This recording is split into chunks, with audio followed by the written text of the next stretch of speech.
प्रदर्शनी का अवलोकन यहाँ पर कृषि मंत्री की ओर से किया गया। भारी संख्या में लोगों की मौजूदगी साफ तौर पर देखने को मिल रही है। किसान यहाँ पर पहुंचे हुए हैं और पूरा मंच सजा हुआ है, किसान मंच सजा हुआ है। कृषि मंत्री जेपी दलाल कार्यक्रम में मौजूद है। किसान गोष्ठी एवं कार्यशाला, कृषि मंत्री खुद ट्रैक्टर चलाकर कार्यक्रम में पहुंचे। खेती बागवानी पर चर्चा के लिए यह सबसे बड़ा मंच जहां पे किसान पहुंचे हुए हैं। और व्यवस्था मत बिगाड़ो, कोई भी आदमी खड़ा नहीं रहेगा, सभी आदमी यहाँ खड़ा कोई नहीं रहेगा। पीछे चले जाओ, पीछे जाके बैठो। हेलो हेलो हेलो, पीछे कुर्सियां खाली हैं। हेलो हेलो, रामफल खड़ा नहीं रहेगा कोई भी, जो भी आदमी बैठ जाएगा। यहाँ एक भी आदमी खड़ा दिखाई नहीं देगा दी में। आप लोग भी सब पीछे कुर्सियां खाली पड़ी, बैठिए कुर्सियों पे, पीछे जाइए कुर्सियों पे बैठिए। सारा प्रोग्राम लाइव चल रहा है, पूरा हरियाणा देख रहा है। लोहारू का कोई भी आदमी खड़ा नहीं रहेगा।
भारत माता की जय जवान जय किसान, जय जवान जय जवान।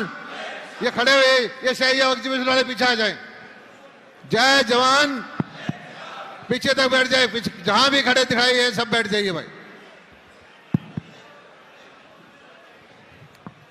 हेलो,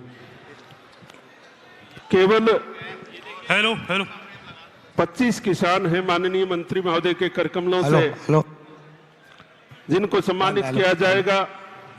मैं आपके समक्ष नाम बोलता जाऊंगा, जल्दी जल्दी करके आइयो, जल्दी जल्दी करके आइए। अच्छा,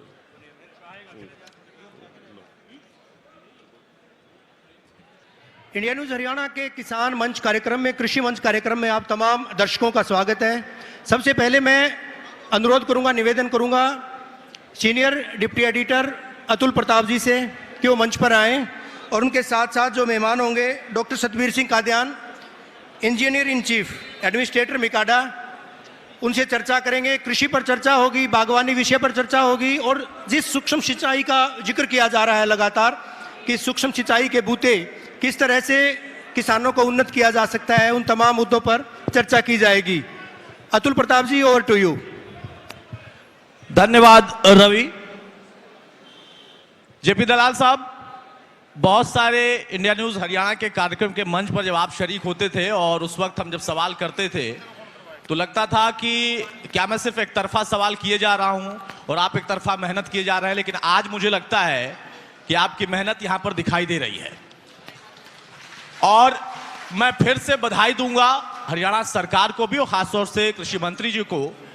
मैंने इस क्षेत्र में आकर, मैं पहली बार भिवानी के इस क्षेत्र में आया, बहल में, मैंने यहाँ की मिट्टी को देखा तो मुझे लगा कि यहाँ पर क्या उगता होगा। और चूंकि मैं खुद एग्रीकल्चर का स्टूडेंट रहा हूँ तो मुझे इस मिट्टी में क्या उग सकता है और क्या चुनौतियां हैं इसका बारीकी से ज्ञान भी है। उस पर हम चर्चा भी करेंगे। खुद जेपी दलाल साहब से आज कुछ और नए रोचक सवाल होंगे, लेकिन फिलहाल हमारे साथ इस वक्त मंच पर मौजूद है कादियान साहब। कादियान साहब, आप चीफ इंजीनियर की पोस्ट पर भी हैं, आपकी बड़ी जिम्मेदारी है। इरिगेशन सबसे पहले तो समझाइए कि है क्या, सूक्ष्म में तो मैं बाद में जाऊंगा।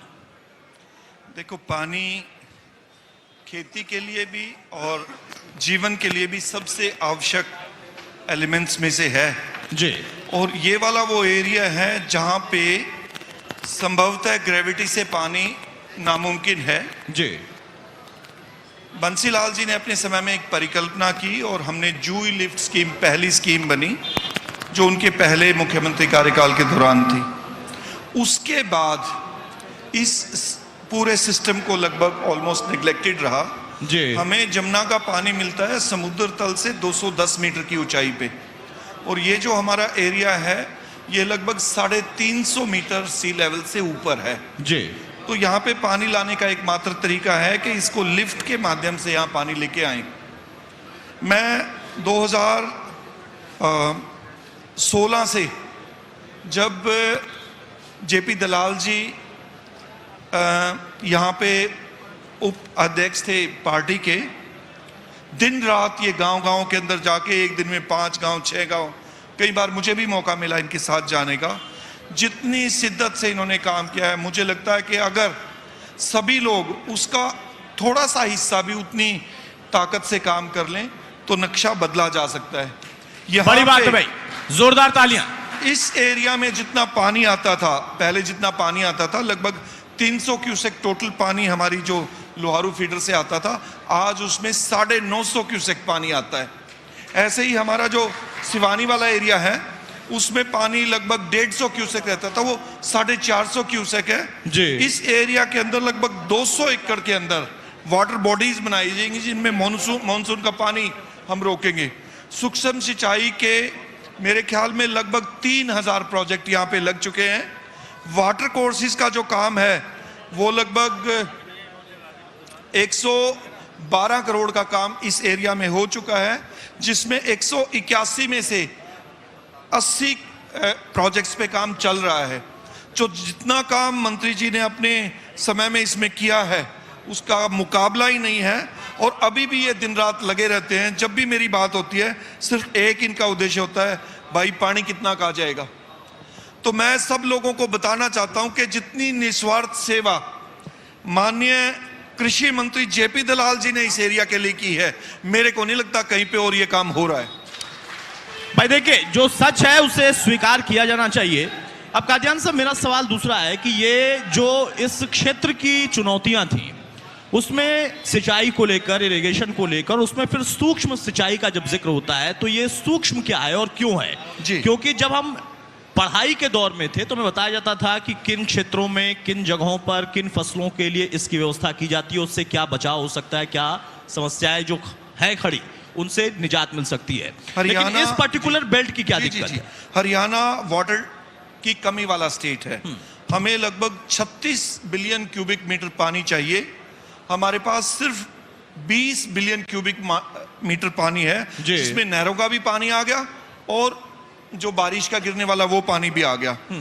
जो बचा हुआ हिस्सा है पानी का उसको लोग या तो जमीन से निकालते हैं या बरानी खेती करते हैं। इस एरिया में मोस्टली खेती बरानी होती थी। बरानी का मतलब है बारिश होगी तो खेती हो जाएगी, नहीं तो नहीं खेती होगी।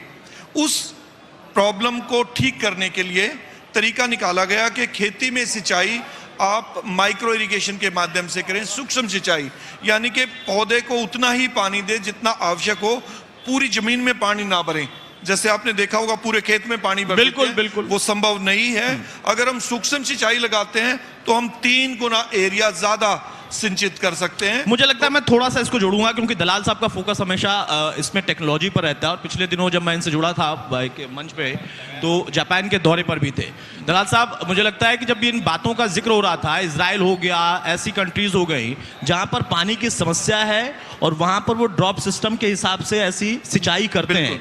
ये जो पैटर्न था सेम पैटर्न हम फॉलो कर रहे हैं, हरियाणा फॉलो कर रहा है। हरियाणा एक तो इजराइल के साथ हमारा समझौता है जी, बागवानी में भी समझौता है, सूक्ष्म सिंचाई में भी समझौता है और उनकी जो तकनीक है उसके बराबर या उससे बेहतर तकनीक हम इस्तेमाल कर। उससे बेहतर तकनीक। बिल्कुल। कितने किसान इससे जुड़ गए? इससे मुझे लगता है टोटल हमारे पास 43,000 एप्लीकेशन आई थी। अगर उसमें मोटे तौर पे अगर 5 से गुना करें तो लगभग 2.5 लाख किसान जुड़े हुए हैं। हमारा टारगेट था 90,000 एकड़ में सूक्ष्म सिंचाई लगाने का, जिसको हमने रिवाइज करके 1,60,000 एकड़ कर दिया। ये 2.5 लाख किसान कितने सालों में जुड़ गए? 2 साल में। 2 साल में। जी। भाई जोरदार तालियां। और मुझे लगता है कि अगर ऐसा है तो बेहतर कदम है और भी किसानों को जागरूक होने की जरूरत है। अब यहां पर दूसरा प्रश्न, जो सिंचाई के साथ साथ कुछ और चुनौतियां थी पानी को लेकर, पानी के लेवल को लेकर, क्या सूक्ष्म इरिगेशन का जो प्रोजेक्ट आप लोग चला रहे हैं उसमें कुछ नई टेक्नोलॉजी भी किसानों को दी जा रही है सरकारी सब्सिडी के तौर पर, सरकार की मदद से कुछ और भी उनके लिए प्रोजेक्ट शुरू किए जाने हैं?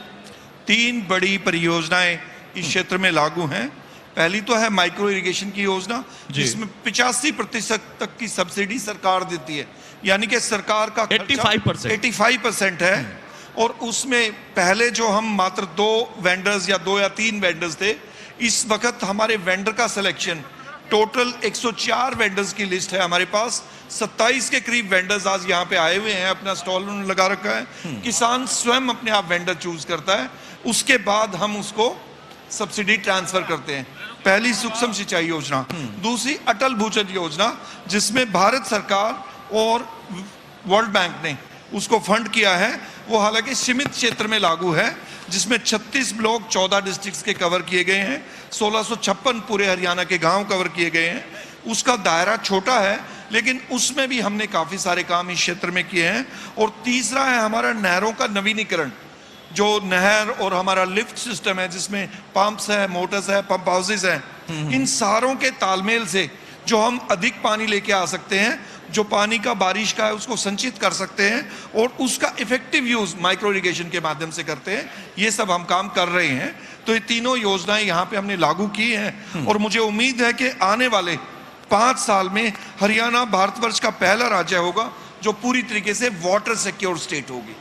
देखिए, बड़ी बात है, आने वाले 5 सालों में हरियाणा पूरे देश का ऐसा पहला राज्य होगा जो कि पूरी तरह से वाटर सिक्योर होगा, यानी पानी से जो हमारी चुनौतियां थी वो सिक्योरिटी कम से कम श्योर हो जाएगी। जो फसलों का अलग अलग विविध स्वरूप होता है और सॉइल क्वालिटी कहाँ की क्या है, किस तरीके की सॉइल है, वहाँ पर उसके हिसाब से फसलें दी जाती हैं। क्या पर्टिकुलर जो माइक्रो इरिगेशन है उसको आप लोग कैटेगराइज करते हैं कि इन फसलों में उसका इस्तेमाल किया जा सके? क्योंकि कई ऐसे फसलें हैं जिनमें पानी की वो परंपरागत विधि ही चलती है कि आपको एक जगह से पानी खोलना और पूरे खेत में पानी जाएगा, लेकिन कुछ फसलें हैं कुछ नई टेक्नोलॉजी के जरिए जिनको आप ड्रॉप आउट करते हैं और उनमें इसका इस्तेमाल हो सकता है, तो वो चिन्हित करके भी आप लोग बता रहे हैं? बिल्कुल किया है। हरियाणा भारतवर्ष का पहला राज्य है जिसने हर गांव के वाटर लेवल को नाप लिया है और जितना गैप मिला है एक गांव की वाटर सिक्योरिटी प्लान बना के, जितना पानी का गैप है गांव के हिसाब से, उसके अनुरूप ही हम खेती का सुझाव उनको दे रहे हैं। और मुझे लगता है अगले 2-3 साल में ये बदलाव आप ग्राउंड पे देखेंगे। इस बार पहली बार सबसे ज्यादा क्षेत्र हमने DSR, direct seeding of rice, जिसमें आप खुले तौर पे पानी देते थे। जनरली चावल की फसल में 7 दफे पानी देना होता है। बिल्कुल। जो पहला पानी होता है वो सबसे अधिक होता है, उसकी मात्रा 20% होती है। उसको DSR के माध्यम से अगर करते हैं तो लगभग उसका 1/4 पानी उसमें लगता है, तो सीधा सीधा बिजाई कर सकते हैं, उसको कहते हैं DSR। इसके अलावा मेरा पानी मेरी विरासत, उसमें लगभग 1 लाख एकड़ का एरिया हमने कवर किया है, जिसमें सीधा सीधा आपने ये मूवी देखी थी, उसमें 7,000 किसान को सीधा बेनिफिट दिया जाता है, जिससे कि वो पानी वाली फसलों को छोड़ के कम पानी वाली फसलों को उगाए। और धीरे धीरे एग्रीकल्चर विभाग ने सारी जमीनों का एक हेल्थ सॉइल कार्ड जिसको कहते हैं वो बनवाया है। उससे किसान खुद भी सचेत हुआ है कि मेरे को ज़्यादा देर तक अगर मैं धान वाली फसल उगाऊंगा तो मुझे ज़्यादा उर्वरक का इस्तेमाल करना पड़ेगा, ज़्यादा पानी का इस्तेमाल करना पड़ेगा, और हो सकता है मेरी जो उपजाऊ ताकत है ज़मीन की वो इतनी गिर जाए कि आगे फसलें पैदा करने लायक ही ना रहे। किसानों में भी चेतना है और आप ये समझते हैं कि देश में किसान को पूर्ण स्वतंत्रता है कि वो कौन सी फसल कहाँ उगाए, लेकिन अब वो अपने विवेक का इस्तेमाल कर रहे हैं और वो धीरे धीरे शिफ्ट हो रहे हैं। मुझे उम्मीद है कि आने वाला, जैसे पहले एक बड़ा चैलेंज आता था कि मार्केटिंग बहुत बड़ी प्रॉब्लम होती थी, आज मार्केटिंग की समस्या काफ़ी हद तक खत्म हो गई है। माननीय मंत्री जी ने बताया कि भारतवर्ष की सबसे बड़ी हॉर्टिकल्चर की मंडी गन्नौर में बनने जा रही है, जिसका क्षेत्रफल लगभग 550 एकड़ है और उसमें 10 से 12 हजार करोड़ की इन्वेस्टमेंट करेगी सरकार। उसका टेंडर छूट चुका है, ग्राउंड पे काम चालू हो चुका है। मुझे लगता है कि 2 साल के अंदर वहाँ पे बिल्कुल फसलों का जो व्यापार है वो शुरू हो जाएगा और वो बहुत बड़ा बूस्ट होगा। हरियाणा ही नहीं पूरे रीजन के किसानों के लिए एक बहुत बड़ा बूस्ट होगा वो। चलिए कुछ आखिरी सवाल। अब यहाँ पर जैसा आपने बताया कि बहुत सारे किसानों में बदलाव आया है, वो बदलाव आप लोगों की पहल से, मंत्री जी, उनके मंत्रालय, आप अधिकारी लोग हैं, आप लोगों के, आपके कर्मचारियों की वजह से है, या फिर उनका खुद का भी माइंडसेट बदल रहा था कि नहीं, जो ट्रेडिशनल एक फार्मिंग का हमारे अंदर कल्चर था कि हाँ धान गेहूं बस इतने में थे, उससे अलग जब आपने ऑप्शन दिया तो उनको लगा कि हाँ अट्रैक्टिव भी है और इफेक्टिव भी है और साथ में कलेक्टिव भी है? देखिए, इस सारी बदलाव का सबसे बड़ा श्रेय अगर किसी को जाता है तो वो किसान को जाता है। वही है हमारा सबसे बड़ा आगू, सबसे बड़ा मार्गदर्शक। हम जो सरकार की ओर से प्रयास करते हैं वो एक हैंड होल्डिंग का प्रयास है, करना उसी को है। तो मुझे लगता है कि सरकार के जो प्रयास हैं वो सार्थक हैं और किसान बदलाव की ओर स्वयं बढ़ रहा है। ठीक बात है। अब दूसरा कि जब सॉइल टेस्टिंग की आप बात करते हैं, हमने सबसे पहले कमोबेश पढ़ाई के दौर में तो मैंने सुना था, लेकिन राजनीतिक दौर में बहुत लंबे समय तक मैंने नहीं सुना था। 2014 में प्रधानमंत्री से मैंने सुना था। उस पूरे पैटर्न को हरियाणा में किसान ने कितना फॉलो किया और उसमें आपका डिपार्टमेंट, उसकी वजह से उसमें कितना उसको लाभ मिल पाया, जो आपका डिपार्टमेंट का मेन रोल है? सबसे बड़ा मैं बताऊंगा कि अगर मैं एक कट ऑफ पॉइंट लूं कि वर्ष 2000 से लेके 2014 तक की अगर हम फिगर देखते हैं और 2014 से 2023 में हम बैठे हैं, इसकी फिगर लेते हैं, तो आप इसके अंदर कोई लीनियर बदलाव नहीं, गुणात्मक बदलाव दिखेगा। गुणात्मक बदलाव है। गुणात्मक बदलाव। जो हमारा माइक्रो इरिगेशन है उसमें औसतन हम लगभग 20 से 25,000 एरिया को कवर करते थे, एकड़ को, एक साल में।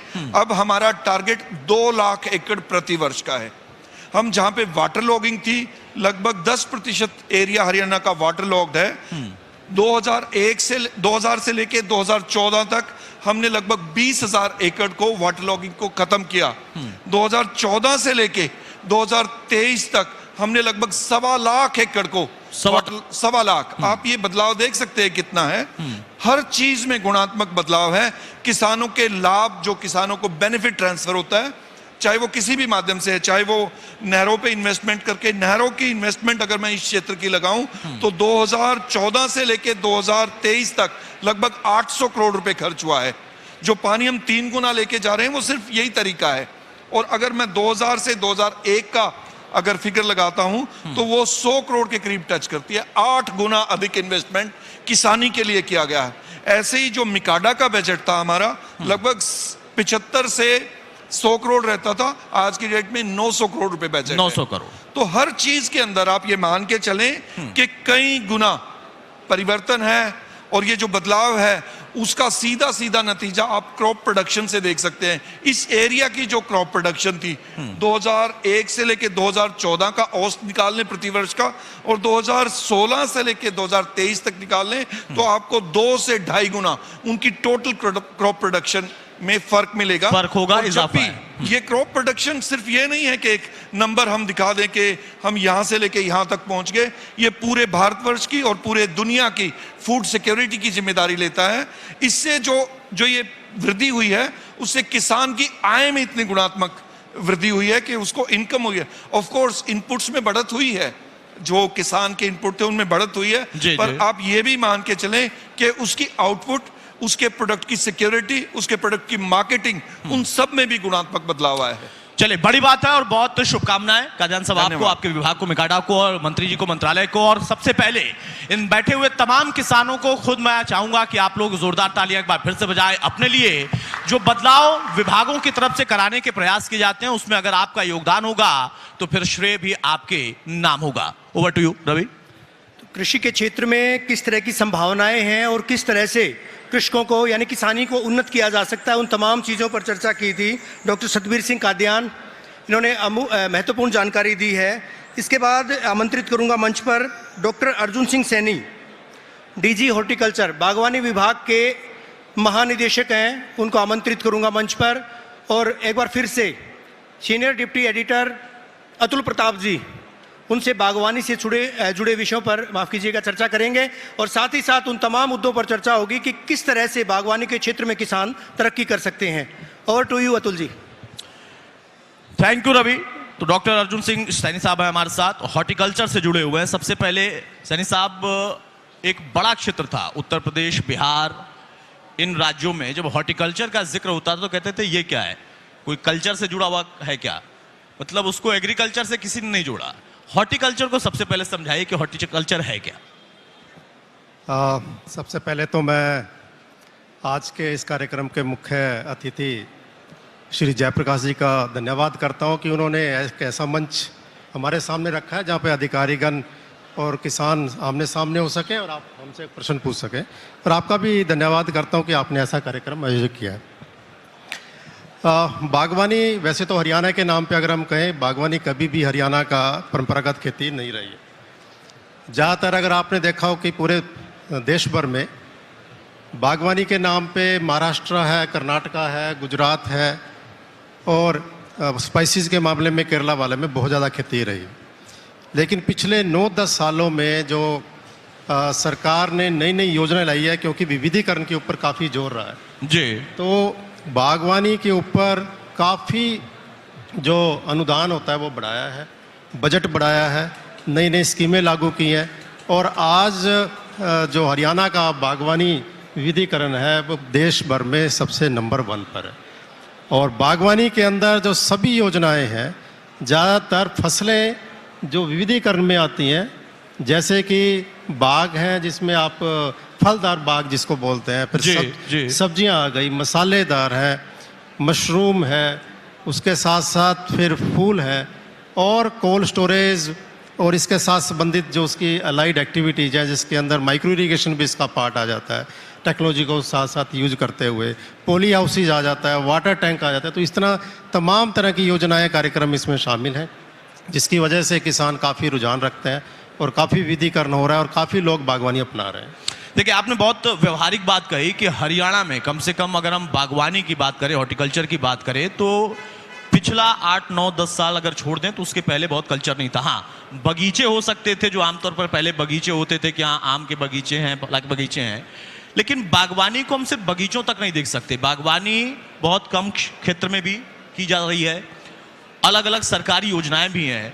हरियाणा ने अगर 8-9 साल में वो सफ़र बागवानी में तय किया है, हॉर्टिकल्चर के दिशा में आगे बढ़ा है, फोकस कहाँ रहा, किन फसलों पर रहा जिसका ज़्यादा लाभ किसानों को मिल रहा है, या आप लोग विभाग के जरिए भी कहते हैं कि इस पर ही फोकस करें तो ज़्यादा आपके लिए लाभकारी है और उत्पादन भी अच्छा है?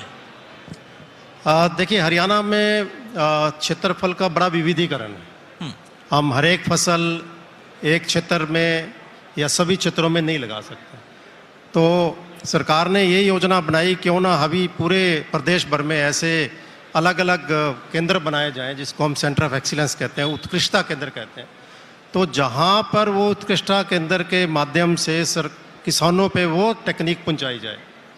जैसे हम अपने आज की डेट में हमारे पास लगभग 14 ऐसे उत्कृष्टता केंद्र है, कोई सब्जी के ऊपर है, कोई फलों के ऊपर है, कोई मधुमक्खी के ऊपर है, आलू के ऊपर है और मिक्स वेजिटेबल्स हैं। तो ऐसे सभी के ऊपर हमने अलग अलग केंद्र बनाए हैं। तो हमारे कृषि मंत्री जी ने भी 2 साल पहले एक सपना देखा कि इस क्षेत्र के लिए ऐसा कौन सी फसलें हैं जो कि किसानों को एक अल्टरनेटिव मिले कि यहाँ लोग उस तरह की फसलें करें। तो एक अभी हमने लास्ट ईयर उद्घाटन किया था उसका, centre of excellence for semi arid fruits, जो यहाँ की जो खुश्क जगह है, पानी यहाँ पे बहुत अच्छा नहीं है और यहाँ पे जो सोयल है वो थोड़ी सैंडी लोम टाइप है, तो उसके लिए क्या अलग अलग फसलें हो सकती है। तो ये केंद्र हमने 50 एकड़ में स्थापित किया है जो कि इंडो इजराइल प्रोजेक्ट है, इजराइल की मदद से लगा है। तो हमने यहाँ पाया है कि जो ज़्यादातर अमरूद और उससे जो फसलें हम यहाँ पे ज़्यादा लेते हैं, आंवला वगैरह लेते थे, एक डेट पाम खजूर एक बहुत अच्छी फसल उभर कर आया है और उसके लिए हरियाणा सरकार ने 2 साल पहले एक बहुत अच्छी अनुदान योजना शुरू की, जो लगभग हम 1.5 लाख रुपए प्रति एकड़ तक हम इसमें अनुदान देते हैं। 1.5 लाख रुपए प्रति एकड़? 1.5 लाख रुपए, 1,40,000 रुपया, 1,40,000 प्रति एकड़ एक किसान को हम देते हैं अगर 1 एकड़ में वो खजूर की खेती करता है। और मैं किसान भाइयों को आह्वान भी करना चाहूँ कि इस खेती की तरफ बढ़े। ये फ्यूचर की क्रॉप है, आगामी आने वाली क्रॉप है, जिससे लोग काफ़ी अपना आमदन बढ़ा सकते हैं। और एक जैसे राजस्थान में खजूर का वहाँ पे काम अभी बढ़ रहा है, तो उसी तरह से हरियाणा के लोग भी, खासकर इस एरिया के लोग इसका काफ़ी चलिए, आपने अच्छी बात कही कि इस बेल्ट में खजूर के लिए अगर किसान पहल करें तो आप लोगों की तरफ से सब्सिडी भी है सरकार की तरफ से और साथ में उसकी उत्पादन क्षमता भी है। मैं इससे जुड़े और सवालों पर जाऊं, एक चीज़ पूछूंगा, जब किसान कोई प्रोडक्ट या कोई फसल उगाता है तो उसको एक प्लेटफॉर्म चाहिए होता है। हम मंडी में बैठे हुए हैं, यहाँ पर हम चर्चा कर रहे हैं, खजूर का प्रोडक्ट अगर आएगा, खजूर का उत्पादन होगा तो उसकी बिक्री की व्यवस्था है पूरी? देखिए, हमारे जो बागवानी फसलें हैं उसका कोई एमएसपी नहीं है, मिनिमम सपोर्ट प्राइस या मैक्सिमम सपोर्ट प्राइस का कोई एमएसपी नहीं। लेकिन सरकार ने क्या किया है कि जगह जगह, जैसे पहले हमारी अनाज मंडी थी, तो ऐसे 32 सब्जी मंडियां भी निश्चित की हुई हैं पूरे हरियाणा भर में। भिवानी में भी मंडी है, तो किसान सीधा भिवानी की मंडी में अपना सब्जी जो या फल जो भी उत्पाद करता है वहाँ तो वो सेल कर सकता है। लेकिन जैसे अभी आपने एक बहुत अच्छी मूवी देखी, अब किसान अगर व्यापार करना है और वो सीधा ही कंज्यूमर तक पहुंचेगा तो ज़्यादा उसको मुनाफा है, बिल्कुल फायदा है। तो ऐसे अब अलग अलग क्षेत्र में, जो पोली हाउस का काफ़ी अच्छा मूवी के अंदर जिक्र आया था, तो पूरे प्रदेश भर में अब लगभग 3800 के करीब हमारे नेट हाउसेज हैं, पोली हाउसेज हैं, जो कि संरक्षित खेती के अंदर कैसी खेती करते हैं। तो वो किसान जो डायरेक्ट मार्केटिंग से जुड़े हुए हैं उनको बहुत मुनाफा हुआ है मंडी के बजाय, क्योंकि उसमें जब वो किसान अपना वैल्यू एडिशन करता है, पैकिंग करता है, ग्रेडिंग करता है, और जब उसको फिर वो कंज्यूमर तक लेके जाता है या होलसेल में ऐसे बड़े बड़े ई कॉमर्स के उसको वहाँ पर लेके जाता है, तो उसकी आमदनी काफ़ी बढ़ती है। और पिछले साल तो आपने देखा ही होगा कि कुकुम्बर के अंदर जो खीरा बहुत मात्रा में होता है, कैप्सिकम बहुत मात्रा में होता है, तो लोग किसानों ने 6 लाख से लेके 15 लाख तक प्रति एकड़ की, एक एक किसान ने 1 एकड़ के अंदर कैसी कमाई भी की है। तो अगर किसान अपना व्यापार करना सीख जाता है और सीधा ही मार्केट तक पहुंचता है तो उसका उसमें ज़्यादा मुनाफा है। मैंने इसीलिए पूछा, और मैं तो बल्कि मंत्री जी से इसके लिए गुजारिश भी करूंगा कि आने वाले समय में ना सिर्फ वो जगह तय हो बल्कि उसकी कीमत भी तय हो। जैसा आपने कहा कि अभी फिलहाल इसके लिए एमएसपी तय नहीं हो पाई है, तो इस पर विचार आगे करना भी होगा कि खजूर की खेती अगर इस बेल्ट में होती है तो प्लेटफॉर्म भी मिले, मंडी मिले और उसमें एमएसपी का दाम भी तय हो, उस पर भी विचार हो। ये अच्छी एक सकती है। अब हॉर्टिकल्चर को हम सीमित सिर्फ इतने में ही कर दें तो मुझे लगता है कि ये नाइंसाफी होगी। हॉर्टिकल्चर, फ्लोरिकल्चर, सेरिकल्चर, इन तीनों की तरफ अगर आगे बढ़ते चले तो हरियाणा में क्या स्कोप दिखता है? सब्जी भी है, बागवानी के साथ साथ फलों की खेती भी है, फूलों की खेती भी है, रेशम की खेती भी है, उससे भी किसानों को जोड़े। मत्स्य विभाग में मंत्री जी देखते हैं और उन्होंने पिछले दिनों ही मुझे बताया था कि हरियाणा में मत्स्य पालन को लेकर जो आंकड़ा उन्होंने दिया, मैं तो चौंक गया कि दूध दही का खाना वो हरियाणा, और वहां पे मछली का इतना बड़ा पालन हो रहा है, अपने आप में उपलब्धि है। जी, आप सही कह रहे हैं। देखिए, विविधीकरण का मतलब ही यही है कि जहाँ पर अगर परंपरागत खेती छोड़कर अगर किसान दूसरी खेती करता है तो उसमें सदा रिस्क रहता है, जोखिम रहता है। तो सरकार वहाँ पे अपना रोल अदा करती है कि जो जो जोखिम जिस जिस क्षेत्र में होगा तो सरकार उसकी भरपाई करे। बिल्कुल। अब अगर हम फसल की, चाहे आप बागवानी में फल की बात करें, चाहे फूल की बात करें, मसाले की बात करें, मशरूम की बात करें, ये थोड़ा सा इंटेंस, इसमें पैसा ज़्यादा लगता है। तो उसके लिए सरकार ने आज की समय में जो हमारी सब्सिडी का लेवल है, अनुदान जो हम देते हैं, वो पूरे भारतवर्ष में सबसे ज़्यादा है। सबसे ज़्यादा है। वो सिर्फ इसलिए क्योंकि धान और दूसरी परंपरागत जो खेती है उसमें जो किसानों को आमदन होती है उससे ज़्यादा आमदन हो, और अगर कोई नुकसान, उसको अगर फसल बदलता है, नुकसान होता दिखता है, तो कम से कम 3 साल तक सरकार उसके साथ अपना अनुदान के माध्यम से उसके साथ खड़ा हो, उसके हैंड होल्डिंग रखे। तो एक तो वो सब्सिडी उस लेवल पे जब प्लांटेशन करते हैं, उसके बाद जो मार्केट की आपने बात करी कि मंडी में अगर वो बेचता है, क्योंकि इसमें मिनिमम सपोर्ट प्राइस नहीं है, तो सरकार ने भवंतर भरपाई योजना लागू की। पूरे देश भर में सिर्फ हरियाणा सरकार ऐसी है और इसी सरकार में, इसी कार्यकाल में भवंतर भरपाई की फसलों में लागू की है। और उसका मतलब ये है कि अगर किसान अपनी मंडी के अंदर या वैसे मंडी में जब जे फार्म वगैरह करता है, तो अगर फसल वहाँ बेचता है, अगर उससे उसका कम दाम में जो रेट सरकार ने फिक्स कर दिया, तो उसकी जो डिफरेंस होता है वो सरकार पे करती है। अगर टमाटर 3 रुपये किलो बिकता है और उधर से 6 रुपये सरकार ने फिक्स किया हुआ है, तो 3 रुपये और 120 क्विंटल अगर 1 एकड़ में होता है तो 36,000 रुपये सरकार देती है और डायरेक्ट सीधा उसके खाते में जाता है। तो एक तो भवंतर भरपाई योजना बहुत अच्छी स्कीम है, ताकि किसान को लगे कि अगर मेरा एमएसपी नहीं है, कम से कम सरकार मेरे सिक्योर है, तो 70-80 हज़ार रुपये 1 किले का सिक्योर, अगर उसका बिल्कुल भी बिकता नहीं है तब।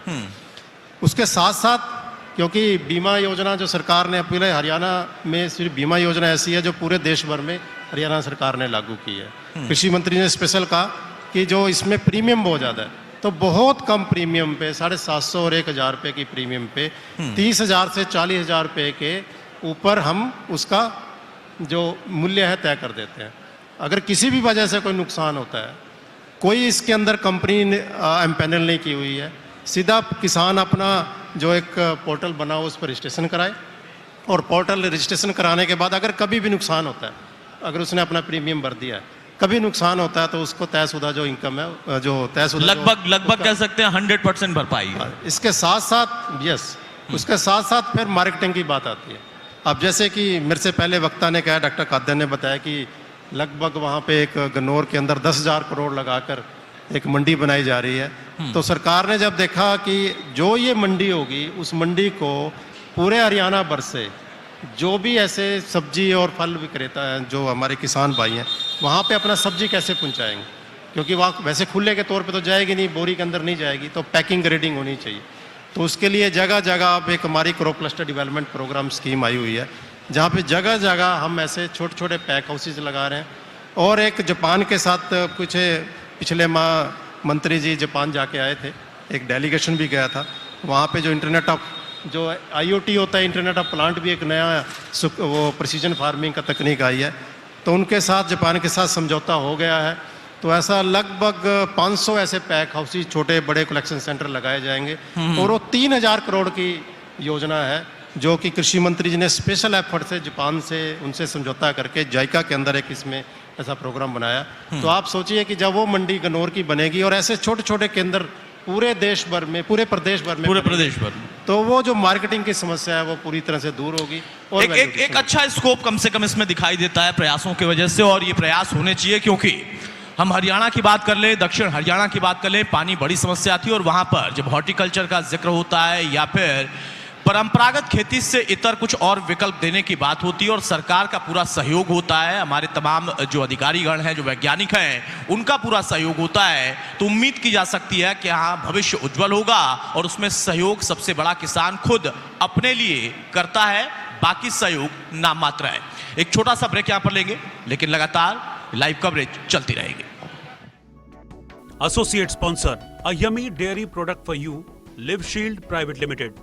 Neutralite, helping people live better, healthier lives. Rummy Culture, champions का culture.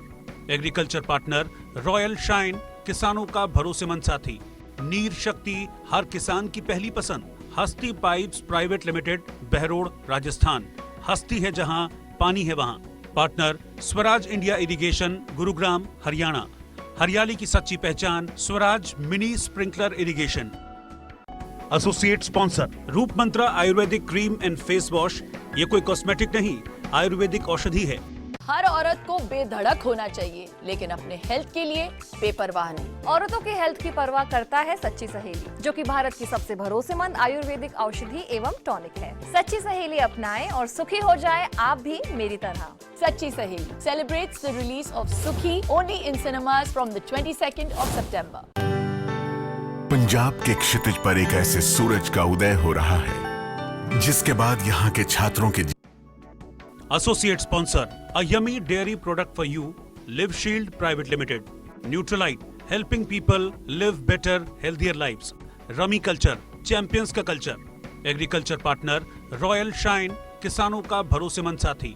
नीर शक्ति, हर किसान की पहली पसंद. Hasti pipes private limited, Behror, Rajasthan. Hasti है जहां, पानी है वहां. Partner, Swaraj India irrigation, Gurugram, Haryana. हरियाली की सच्ची पहचान, Swaraj mini sprinkler irrigation.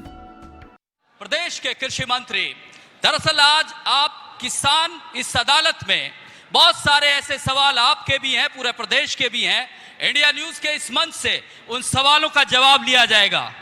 Sir, बहुत स्वागत है आपका। हमने पहली बार देखा कि मंत्री नीचे बैठे हैं और किसान ऊपर बैठे मंच पे। ये निश्चित रूप से यही किसान मंच है, इसके लिए बधाई। लेकिन आपके अधिकारियों ने भी बहुत सारी बातें बताई कि हमारा पानी यहां आ गया है, हमने पानी के लिए ये कर दिया है। लेकिन आपकी डबल इंजन सरकार SYL का पानी कब देगी यहां के लोगों को, ये बता दीजिए आज।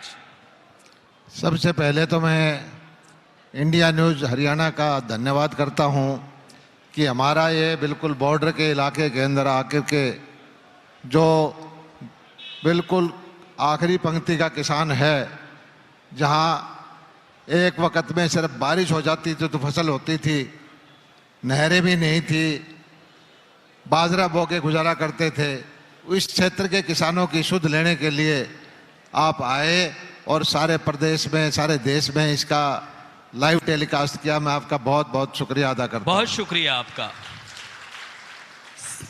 सवाल एसवाईएल का है सर, बरसों से बना हुआ है और आप लगातार जब चुनाव में जाते हैं लोगों के बीच तो पानी की समस्या को जड़ से खत्म करने की बात कहते हैं, लेकिन अभी भी इलाके में यहाँ जो प्यास है वो बुझी नहीं है, ना लोगों की और ना जमीन की। देखिए, यहाँ बचपन से मैं इस इलाके में आता आया हूँ और जब हरियाणा बना था तो इस इलाके के अंदर कोई पानी नहीं होता था, बिजली के कनेक्शन भी नहीं होते थे, इक्का दुक्का ट्यूबवेल थे और बिजली की लाइनों के अंदर यहाँ धरना प्रदर्शन होता था पावर हाउस के ऊपर कि वोल्टेज कम आती है। थोड़े बहुत भी समस्या जो थे कनेक्शन थे वो भी लोग किसान परेशान रहते थे। धीरे धीरे चौधरी बंसीलाल जी ने दक्षिण हरियाणा के अंदर जो लिफ्ट इरिगेशन की स्कीम लेके आए, इसने चमत्कार दिखाया।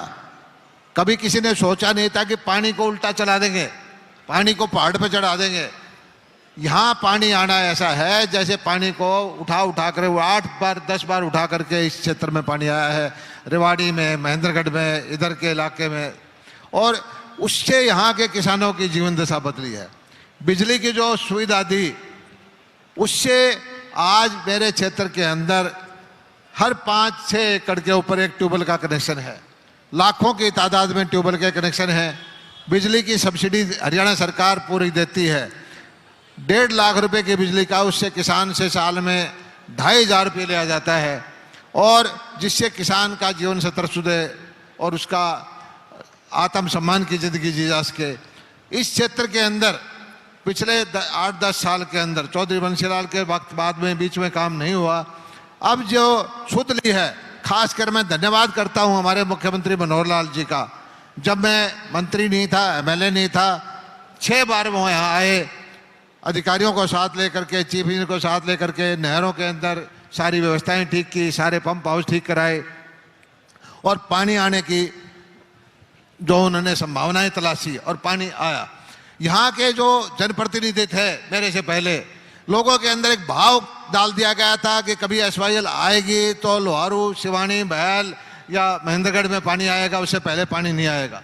लेकिन अब यहाँ का किसान धन्यवाद करता है हरियाणा सरकार का कि उसके साथ जो भेदभाव करती थी पहले की सरकारें, उसके हक को कहीं और ले जाते थे, वो पानी उनको कुछ हिस्सा मिला है।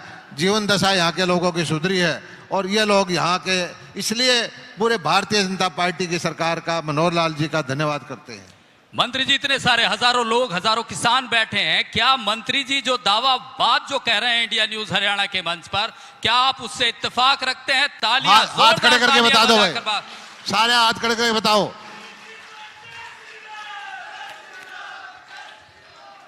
लेकिन दलाल साहब, ये बता तो दीजिए यहाँ के लोगों को कि आप क्या तो कोशिश कर रहे हैं एसवाईएल को लेके जो कामयाबी नहीं हो पा रही है। वजह क्या है, दिक्कत क्या है, क्यों नहीं हमारा पानी हमें कोई मिल रहा है? हमारे जिले से अरविंद केजरीवाल जी हैं। एसवाईएल का मुद्दा सुप्रीम कोर्ट में था, सुप्रीम कोर्ट ने आदेश दे रखे हैं कि एसवाईएल नहर बननी चाहिए। पहले ये मुद्दा उठाया गया कि पानी का बंटवारा सही नहीं है, पानी उपलब्ध नहीं है। सुप्रीम कोर्ट ने यहाँ तक कहा कि नहर बना दीजिए, पानी का बंटवारे का मुद्दा फिर से देख लेंगे। और यहाँ के लोगों को पूरा भरोसा था, हरियाणा के लोगों को पूरा भरोसा था, क्योंकि हमारे इलाके के रहने वाले हैं केजरीवाल जी, कि पंजाब में उनकी सरकार आ गई, अब वो इस भेदभाव को दूर करेंगे, हमारे हक की लड़ाई है उसमें सही साथ देंगे, सच्चाई का साथ देंगे। लेकिन आम आदमी पार्टी ने आते ही ये कहा कि हमारे पास एक बूंद भी नहीं है हरियाणा के किसान को देने के लिए।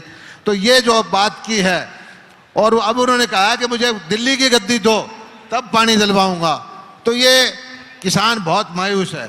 मैं तो एक चीज़ कहता हूँ कि पानी का बंटवारा सही होना चाहिए, दक्षिण हरियाणा को उसका पानी मिलना चाहिए।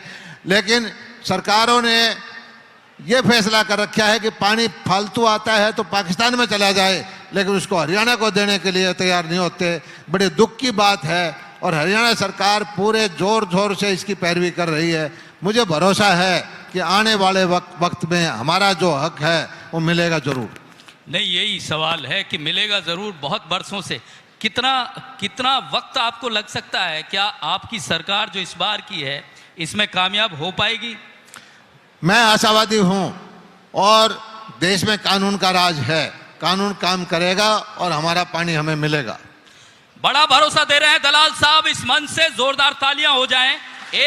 एक सवाल और दलाल साहब, ये लगातार इस तरह के दावे और वादे आप लोग कर रहे हैं कि जमीन पर पानी और किसानों की स्थिति सुधरी है, लेकिन बहुत बरसों से बीजेपी का ये रहा है कि आप लोगों के बीच जाते हैं तो कहते हैं कि किसान की आय दुगनी करेंगे। बहुत पहले से आप लोगों ने इस बात को, इस नारे को, इस भरोसे को, इस वादे को दिया था।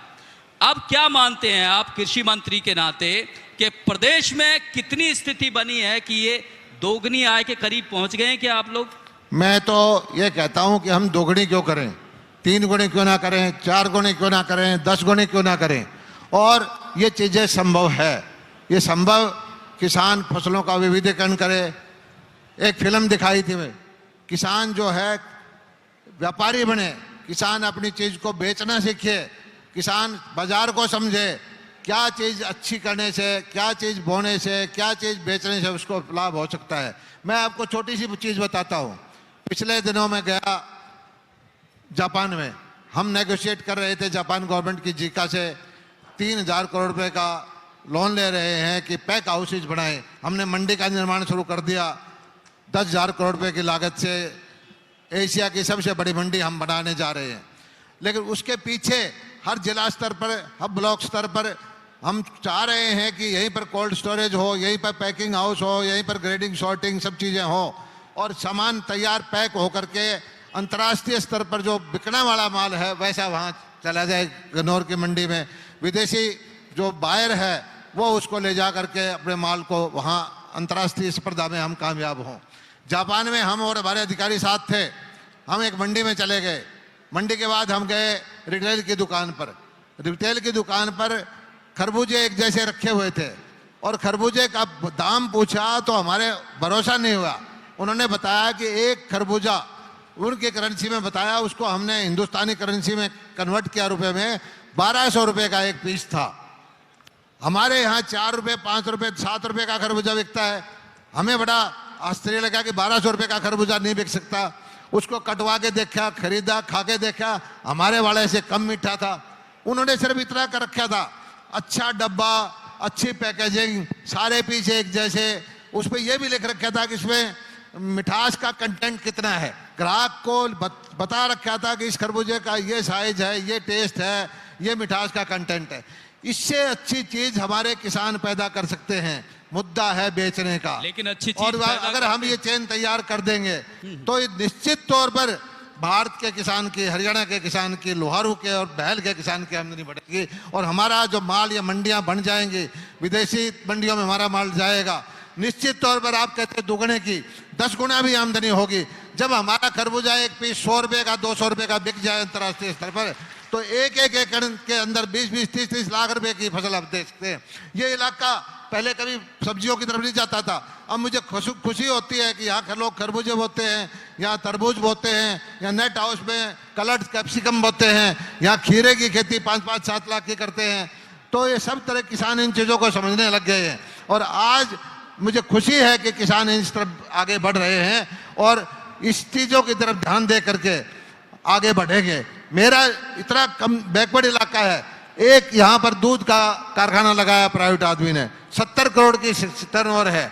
आप चंडीगढ़ के अंदर गुलाब जामुन रसगुल्ले खाते हैं, वो बैल के बने हुए होते हैं, क्योंकि कंपटीशन में इससे सस्ता, इससे सुंदर, इससे शुद्ध माल भाव नहीं मिलता।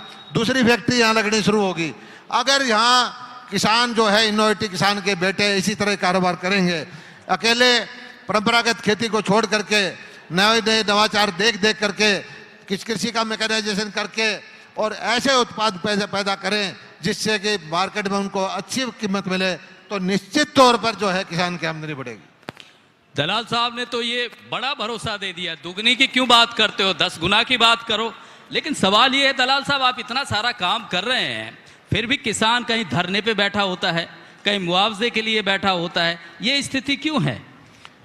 ये सही है कि किसान का दुश्मन बहुत है। किसान को के दम पर जो है, मैंने फिल्म भी दिखाई थी, गाना भी सुनाया था कि किसान के ऊपर ही निर्भर है सारे सुबह सुबह उठ करके पहला नमन, पहला नमस्कार हर आदमी को जब रोटी उठाता है, खाने में कुछ लेता है तो किसान को करना चाहिए। किसान की एक ही समस्या है, उसको माल बेचना नहीं आता। किसान की एक ही समस्या है, उसको ये नहीं समझ में आती कि क्या पैदा करूं। कभी तो उसको एकदम से इतना पैदा कर देता है कि बाजार गिर जाता है। मैं खुद किसान हूं, मैं सब्जियों की फलों की खेती करता हूं, मेरे साथ भी ऐसा हो जाता है कि मेरे टमाटर 50 पैसे किलो बिक जाते हैं।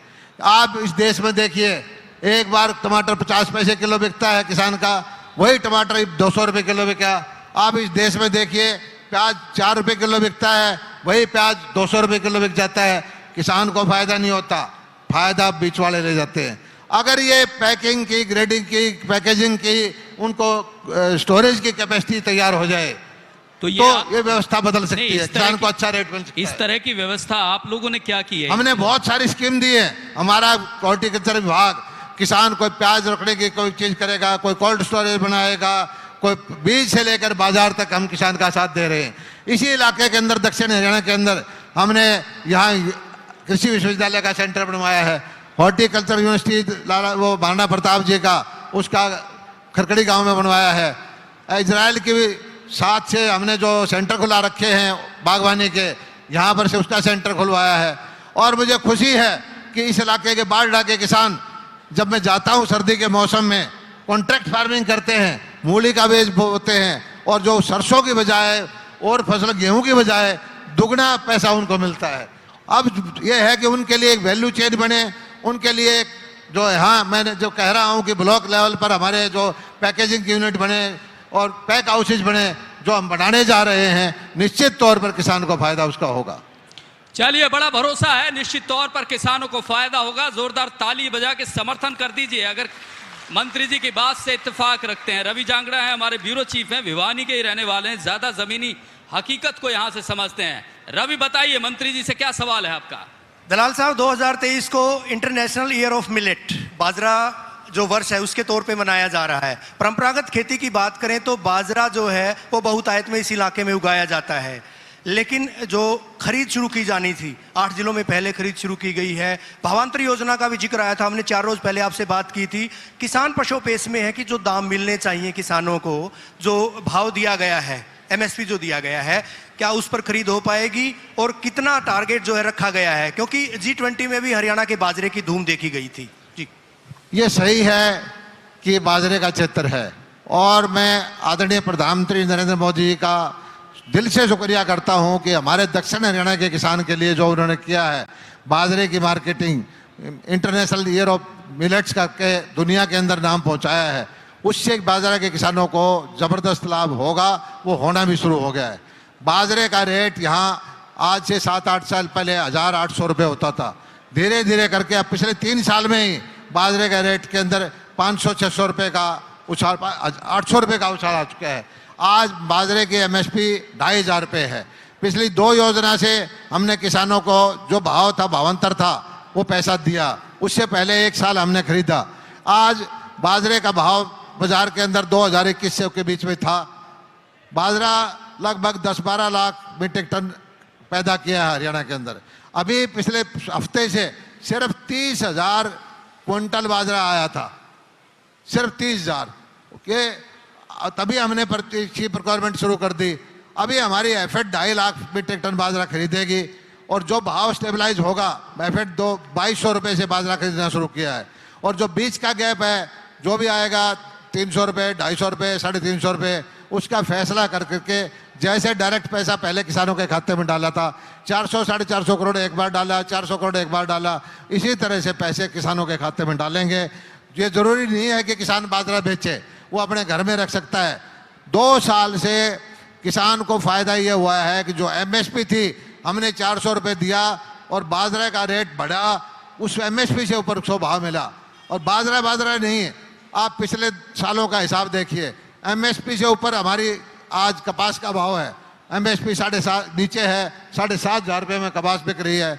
सभी धीरे धीरे करके किसान को फायदा हो रहा है और हमारी कोशिश ये है कि किसान को हर हालत में उसको जोखिम फ्री करें। बीमा की छोटी सी बात है, बीमा का जितना विरोध इन विपक्षी पार्टियों ने किया, मोदी जी वही जब बात कर रहा था प्रधानमंत्री दलाल साहब, ये जो आप सीधा अकाउंट में पैसा डालते हैं, पोर्टल के जरिए सारी समस्याओं को हल करने की कोशिश करते हैं, हुड्डा साहब ये कह रहे हैं कि ये मंत्रियों और विधायकों और MLA की इनकी ज़रूरत ही नहीं है, आप लोग पोर्टल से ही चलाते हैं, पोर्टल ही सरकार है आपकी। तो ये लोगों को सच में क्या रास आ भी रहा है आपका पोर्टल, या आप लोगों पर लाद रहे हैं इस पोर्टल को? किसान का सदियों से शोषण होता आया, किसान का शोषण करते आए, और मैं कहता हूं आपके मंच से, किसान को लूटा है, बिचौलियों ने लूटा, नेताओं ने लूटा और सब जो सरकारों ने लूटा।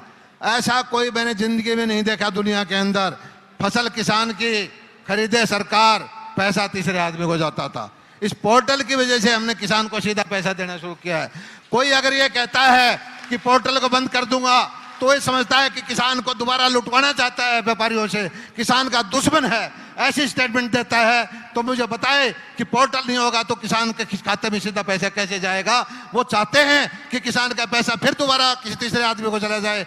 ऐसे लोगों को, सरकार को, ऐसे नेताओं को किसान किसी भी हालत में जो नहीं करेगा। हमारी सरकार ने सबसे अच्छा काम किया है, किसानों का सशक्तिकरण किया है, किसान के खाते में सीधा पैसा दिया है। हम मोदी जी ने, हमारी सरकार ने 2 कदम पीछे उठे, लेकिन हमने ये कदम बिल्कुल पीछे नहीं हटाया, किसान के खाते में सीधा पैसा देते हैं और ये पोर्टल की वजह से है।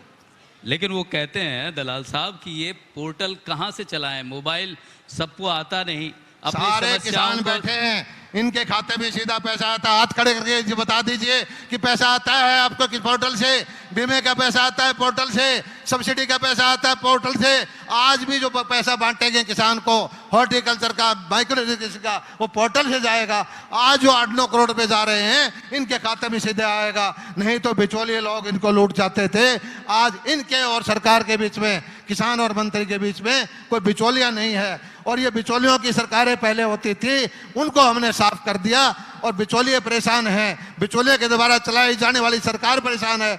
और जो आदमी ये कहता है कि पोर्टल को बंद करूंगा, वो किसान का दुश्मन है, किसान का भला नहीं चाहता, किसान को लुटाना चाहता है। हुड्डा साहब को सीधी चुनौती दे रहे हैं JP दलाल जी कि ये जो डिजिटल जो इन्होंने किया है, वेब पोर्टल जो चलाए हैं, वो दरअसल किसानों के हित में है, गुमराह कर रहे हैं किसानों को हुड्डा साहब। लेकिन सवाल ये है सर कि जो स्थिति अब बन रही है जमीन पर, आपको किसानों को गुमराह अभी से नहीं कर रहे। जब बीमा की योजना आई, इन्हीं पार्टियों ने कहा, इनके वक्त में किसानों को 2-2 रुपए के चेक दिए जाते थे, बीमा होता नहीं था, खराबे का पैसा देते नहीं थे। इन्होंने कहा कि बीमा आ जाएगी योजना, प्रधानमंत्री नरेंद्र मोदी जी किसान हित में लेके आए, उसके बारे में कहा कि सेठ साहूकार बन जाएंगे, किसान बर्बाद हो जाएगा। इस बीमा की वजह से मैं कहता हूँ 1800-1900 करोड़ रुपए किसानों से लिया हरियाणा के, उनको 8,500 करोड़ रुपया इनका मंजूर हो चुका है, इनके खाते में सीधा गया है, वो भी पोर्टल की वजह से गया है। और 4,000 करोड़ रुपए हम खराबे का पैसा इनको दे चुके हैं। 4,000 करोड़ रुपए किसानों को 2-2 हज़ार रुपये जो आदरणीय मोदी जी के पैसे आते हैं 6,000 रुपये साल के, उसका दे चुके हैं। माइक्रो इरिगेशन के पैसा हम इनके जैसे 8 करोड़ रुपये ऐसे दे रहे हैं, सैकड़ों करोड़ रुपये वो दे चुके हैं। इसी तरह से हमने जो पैसा 80,000 जो मशीनरी है, किसानों का फार्म मैकेनाइजेशन हो, उसके लिए 80,000 मैकेनाइजेशन का वो भी पोर्टल से इनको सब्सिडी दी है। पहले होता क्या था, 100 रुपये चलते थे, पुराने प्रधानमंत्री राजीव गांधी कहते थे किसान तक 15 पैसे पहुँचते हैं। वो 85 पैसे खाने वाले लोग वो पोर्टल तोड़ना चाहते हैं। जो किसान जो है चाहता है कि ऐसा ही पैसा इनको मिले, सीधा पैसा मिले, और हाथ खड़े करके किसान बताने को तैयार हैं। यहाँ के किसान से आप पूछ लीजिए। दलाल साहब, आप डिजिटल कर रहे हैं प्रदेश को, आप यहाँ के किसानों को सीधा फायदा पहुँचाना चाहते हैं, लेकिन विपक्ष की बात करें तो वो कहता है कि किसान भी परेशान है, यहाँ जवान भी परेशान है। यहाँ आपकी सरकार ने दरअसल लूट मचा रखी है, कोई भी जो वर्ग है वो खुश नहीं है। फिर इस तरह के दावों, इस तरह की बातों का क्या मतलब है जो आप लोग कहते हैं? सीधा आप लोगों पर निशाना है। जवानों के लिए नौकरी नहीं है, युवा परेशान हैं। किसानों के लिए बिजली की बात करें, वो लोग ये भी कहते हैं कि बिजली महंगी भी है और नहीं मिलती है। सोलंकी जी, हमने राजनीति को बदले हैं मायने। आपने देखा होगा कि हम नीचे बैठे थे, हमारे भाई बाप ऊपर बैठे थे। हम सत्ता के लिए नहीं आए हैं, हम सेवा के लिए आए हैं। इनकी सेवा, ये मालिक है हमारे, हम इनके नौकर हैं। लेकिन जिन लोगों की मानसिकता थी, जो लोग समझते हैं, कौन लोग जो इनके 1 रुपए में से 85 पैसे खा जाते थे, वो लोग परेशान हैं। बाकी लोग जो है सीधी नीति हमारी जो है उसके फायदा उठा रहे हैं। और जितने दुनिया के विकसित राष्ट्र हैं, कोई नेताओं के पीछे नहीं भागता, सब आदमी अपने घर बैठे फैसला करता है, जो नीति उसको घर बैठे मिल जाती है। धीरे धीरे धीरे धीरे इन लोगों को, इनके बच्चों को, पढ़े लिखों को समझ में आ गई, और थोड़ी बहुत कोई कमी है तो उसको दूर करेंगे। लेकिन हम एक चीज कहते हैं, सरकार से 100 पैसे चलेंगे तो 100 पैसे इनके खाते में जाएंगे। ये दौड़ कपड़िए, ये बिचौलिए, ये सरकार का ठेका लेने वाले, ये परेशान हैं और ये रहने भी चाहिए। किसानों की बात हो गई, उनकी ज़मीन के पानी की बात हो गई, लेकिन पीने की समस्या आज भी आपके इस इलाके में बड़ी दिक्कत का सबब है। उस पीने की समस्या को लेकर कादियान साहब भी बता रहे थे कि बहुत सारा काम हुआ है, लेकिन यहाँ के लोगों को भरोसा दीजिए कि जो पीने के पानी की जो एक एक घर में पहुँचाने की बात आप दावा कर रहे हैं, वो दरअसल ज़मीन पर ऐसी नहीं दिखती है। दिक्कतें हैं अभी पानी, पीने के पानी की। नहीं, हर घर में जल से नल, ये हमारे प्रधानमंत्री जी की योजना है। हमारा इलाका क्या है कि 50% पॉपुलेशन जो है खेतों में रहती है। गांव के अंदर तो हमने पानी दे दिया। अब ये एक एक घर जो है हमारे इलाका खेत में है, ढाणियों में है, ढाणियों के अंदर बिजली देना, पहले बिजली नहीं होती थी। अब हमने पैट के ट्रांसफार्मर अलग लगवाए, उनको 8-8, 10-10 घंटे बिजली खेत में दी। अभी जहाँ जिस इलाके के अंदर पीने का नहीं, हमारी योजना आगे मुख्यमंत्री जी की है कि इनको पीने का पानी भी दें, इनको ठीक रास्ता भी दें, इनको शिक्षा की सुविधाएं भी दें। और इतनी योजनाएं लेके आए हैं। मैं कहता हूं कि मेरे क्षेत्र के अंदर मुख्यमंत्री जी का मैं धन्यवाद करता हूं। 5 शिवानी के अंदर महिलाओं का कॉलेज, जहां आप बैठे हो, ये गांव है, म्यूनसिपैलिटी भी नहीं है। यहाँ पर 2-2 कॉलेज महिलाओं के, यहाँ पर एक ITI है। इस तरह से आगे चले जाए, हमारा गाँव है कुड़ल, वहाँ महिलाओं का कॉलेज, बहल के अंदर पॉलिटेक्निक, बहल के अंदर महिलाओं का कॉलेज अलग, जेंट्स का कॉलेज अलग। और हम गांव-गांव से बच्चों के लिए इस क्षेत्र के अंदर कम से कम 20 बस चला रखे हैं, जो महिलाओं को घर से लेकर के स्कूल तक लेके जाते हैं। हमारी नीयत ये है, सरकार का काम यह होता है कि अच्छा इंफ्रास्ट्रक्चर दे, शिक्षा की सुविधाएं दे, हेल्थ की फैसिलिटी दे। और इस तरफ जितना ध्यान दिया है, पहले तो यहाँ कोई डॉक्टर ही नहीं आता था। हमने अभी यहाँ हमारे यहाँ था, मुख्यमंत्री जी का धन्यवाद करता हूँ कि मेरा काम है ये ओबरा, यहाँ PHC मंजूर की है, इसको लोहारू को अपग्रेड किया है, और धीरे धीरे थोड़ी बहुत डॉक्टर्स की कमी है, इसको भी दूर करेंगे। लेकिन जितना समान बंटवारा बगैर भेदभाव करके मुख्यमंत्री जी काम कर रहे हैं, इससे जनता को लाभ हो रहा है, किसान को लाभ हो रहा है। और ये कुछ लोग हैं, और वही लोग हैं जो 100 पैसे में से 85 पैसे रख जाते थे, वो उनका प्रचार, उनकी आवाज अलग है। हमारा मतदाता, हमारा किसान जो वो लोग हैं, वो जो लोग हैं, उनके पीछे अब पब्लिक ज्यादा जुड़ती दिखती है। जहां वो जाते हैं, भीड़ देखने वाले का नजरिया चाहिए। वही लोग हैं, उनको ढो करके, उन्हीं लोगों को, उनको ढो करके जो लाभार्थी रहे, जिन्होंने नौकरियां बेची।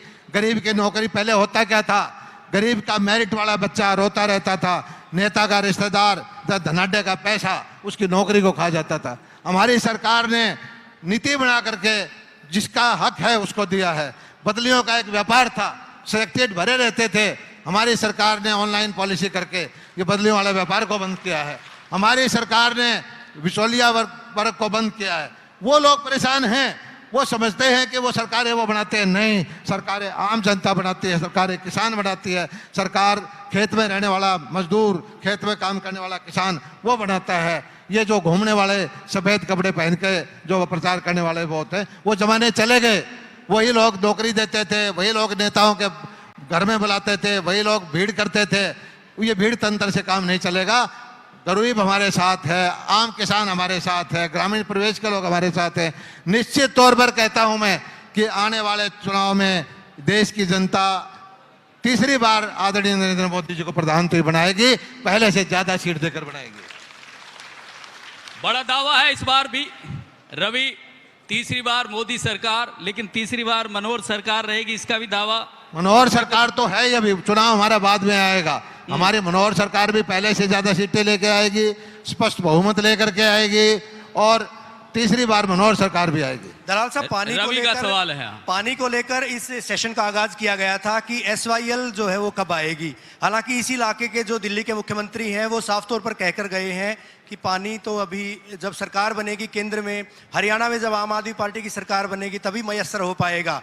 पानी के लिए स्थायी समाधान SYL नहीं आ पाई है अभी तक, इस इलाके की जीवन रेखा माना जाता है, तो उसके लिए कोई स्थायी समाधान, महज बारिशों में जो है इस इलाके में टेल तक पानी आ जाता है, अतिरिक्त जब पानी होता है तब आता है, तो स्थायी समाधान कैसे निकल पाएगा? हम SYL के लिए लड़ाई लड़ रहे हैं, लेकिन ये नहीं है कि SYL के भरोसे अपने किसानों को छोड़ दें। पानी के लिए जितना काम किया आप देखना, कृषि का बजट 2014 में था, उससे 5 गुना आज बजट है। सिंचाई का बजट 2014 में था, उससे 5 गुना आज बजट है। आज हमारे मुख्यमंत्री ने किसाऊ डैम, रेणुका डैम, उसका काम शुरू हो गया है।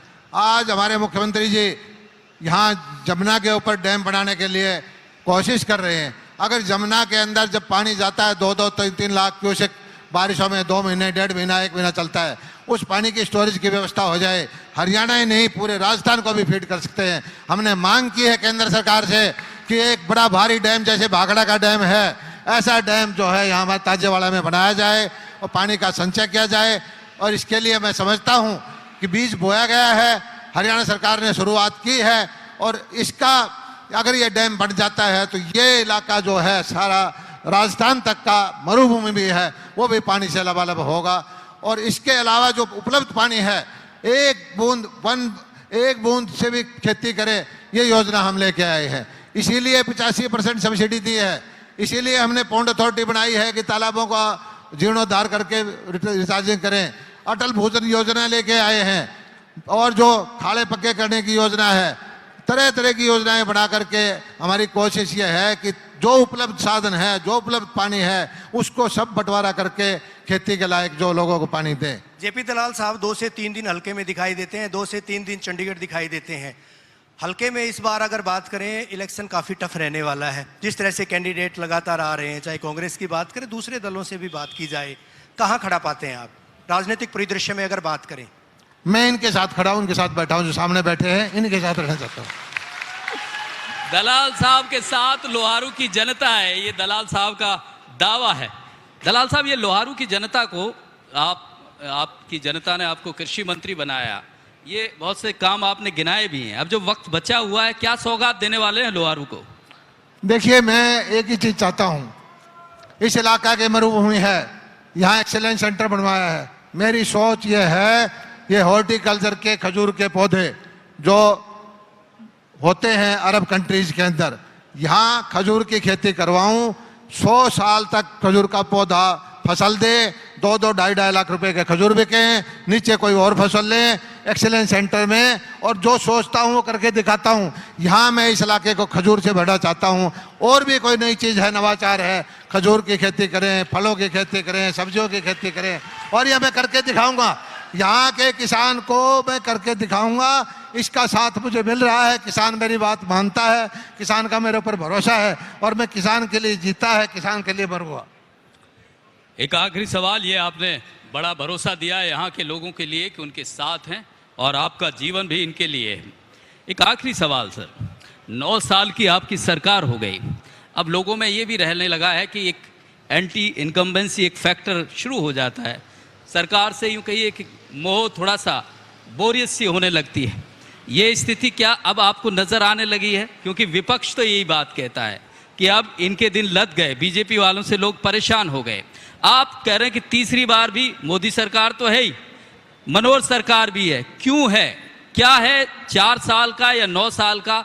यहाँ के लोगों को भी बता दीजिए कि हरियाणा में किया क्या आप लोगों ने। क्या होती है एंटी इनकम्बेंसी?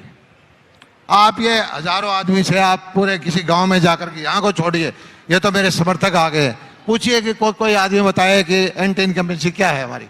हमने 18 घंटे काम करके आए, हमारे प्रधानमंत्री 18 घंटे काम करते हैं, होली दिवाली त्योहार फौजियों के साथ मनाते हैं, दुनिया के अंदर भारत का डंका बजाते हैं। जो काम कहते थे आज 2014 से पहले फौजी का बेटा हूं मैं, वर्दी में पहने हुए फौजियों को पत्थर मारे जाते थे, वो थी एंटी इनकम्बेंसी। घपले करते थे 2014 से पहले, वो थी एंटी इनकम्बेंसी। बम ब्लास्ट होते थे लोगों का, हमारे भारत की जब तुलना करते थे पाकिस्तान से करते थे, वो थी एंटी इनकम्बेंसी। 2-2 रुपए के चेक दिए जाते थे, वो थी एंटी इनकम्बेंसी। मंडियों में भाव नहीं मिलता था, वो थी एंटी इनकम्बेंसी। आज दुनिया के अंदर भारत का डंका बज रहा है। आज ये दुनिया के अंदर, भारत के अंदर वही लोग यूपीए वाले भेष बदल करके, नाम बदल करके, इंडिया नाम रख के समझते हैं कि भारत की जनता को गुमराह कर देंगे। जनता बहुत समझदार है, उनको पता है ये वही लोग हैं नाम बदल के आ रहे हैं। और ये नहीं कहते कि भाई हम आपके लिए, किसान के लिए ये करेंगे, मजदूर के लिए ये करेंगे, व्यापारी के लिए करेंगे। एक ही चीज कहते हैं कि मोदी जी को रोकेंगे, मोदी जी को नहीं आने देंगे। मोदी जी उनके बनाए हुए नहीं है, मोदी जी जनता के वोट से आए हैं, जनता के आशीर्वाद से है।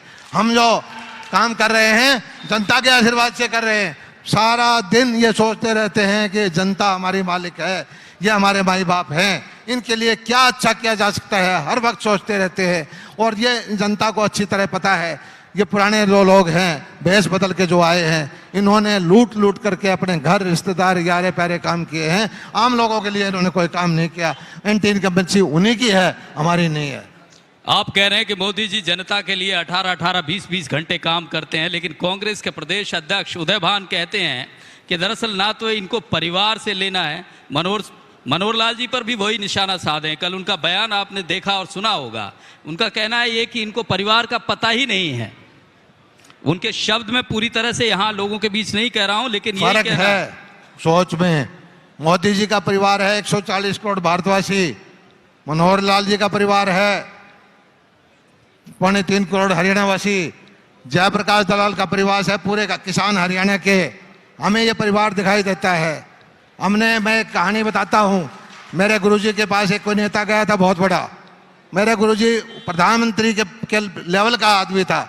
उन्होंने पूछा, बच्चा आपके परिवार में कौन कौन है? उसने बताया कि महाराज मेरे 2 बेटे हैं, 2 बेटी है, 2 पोते हैं। उसने कहा तू किसी लायक नहीं है, तेरा आज इतना बड़ा पद दे रखा है, तो पूरे प्रदेश को अपना परिवार नहीं मानता, तुझे सत्ता में रहने का हक नहीं है। इन लोगों का परिवार छोटा होगा, हमारा परिवार बड़ा है, और सारे भारतवासी, सारे हरियाणावासी हमारा परिवार है।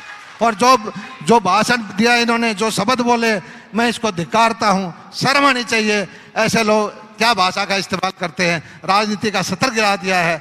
इस तरह इसकी बात करने वालों को, इनका जो पार्टी का अध्यक्ष राहुल गांधी, जिसको 2 साल की सजा हुई गंदी भाषा बोलने के लिए, हमारे पिछले दिनों जो राष्ट्रीय महामंत्री बना रखे सुरजेवाला जी, वो शराब दे रहे जनता को कि जनता को शराब देता हूं कि हमें वोट नहीं दोगे तो शराब देता हूं। अब इनका अध्यक्ष कहता है कितनी गंदी भाषा बोलता है। ऐसे लोगों को जनता माफ नहीं करेगी। इनकी मानसिकता जो है ये बदल नहीं पा रहे। अंग्रेजों वाली मानसिकता है, ये समझते हैं कि कुर्सी पे बैठने का हक इन्हीं को है, लेकिन जनता जिसको बैठाएगी, सेवा का हक देगी।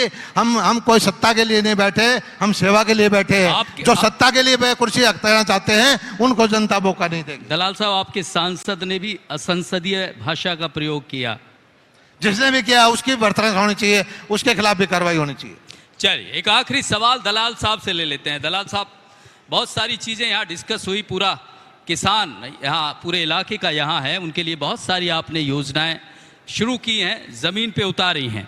लेकिन अब जो स्थिति, जो वक्त, समय जो बचा हुआ है, पर्टिकुलरली यहाँ के किसानों को आप ये जो बचे हुए 9-10 महीने हैं, उसमें ये चीज़ तो ज़मीन पर आप उतार के मानेंगे, ये चीज़ तो ये इन किसानों को देंगे ही। ये आप यहाँ के लोगों को एक भरोसा दे दीजिए। ये फैसला आप नहीं करेंगे कि 9-10 बचे हुए महीने बचे हुए हैं या 9-10 साल बचे हुए हैं। ये लोग फैसला करेंगे कि हमारे लिए कितना टाइम बचा हुआ है। ये भी उसी काम पे भरोसा करेंगे। आप काम बता दीजिए। हम जो भी जितना मौका देंगे, दिन रात इस कोशिश में रहते हैं कि किसान की दशा को सुधारें, किसान की आमदनी को बढ़ाएं, किसान के बच्चे जो बेरोजगार हैं उनके लिए रोजगार के साधन उपलब्ध कराएं, किसान के लिए जितना भी हो जाए, जो इज्जत होती थी कृषि की, जो सम्मान होता था किसान का, उसको वापस बहाल करें। मेरा प्रयत्न यही रहता है और मैं कोशिश करता रहता हूं कि कृषि का वही सम्मान मिले जो कभी का जिसका सही मायने में हकदार है। बहुत बड़ी चीज कही है कि पहले किसान का सम्मान आवश्यक है और उसके लिए वो लड़ाई लड़ रहे हैं। बहुत शुक्रिया दलाल साहब। हमारे इस मंच पर आने के लिए। मंच तो इन सब का था। पहली बार ये हुआ कि हमें इंडिया न्यूज़ हरियाणा का नहीं, ये आप लोगों का किसान मंच निश्चित रूप से पहली बार लगा कि ये हाँ सच में जो हम कह रहे हैं वो किसान मंच है। बेहद शुक्रिया लोहारू की जनता, आपका बहुत शुक्रिया। बैल की जनता, आपका बहुत शुक्रिया, बहुत धन्यवाद।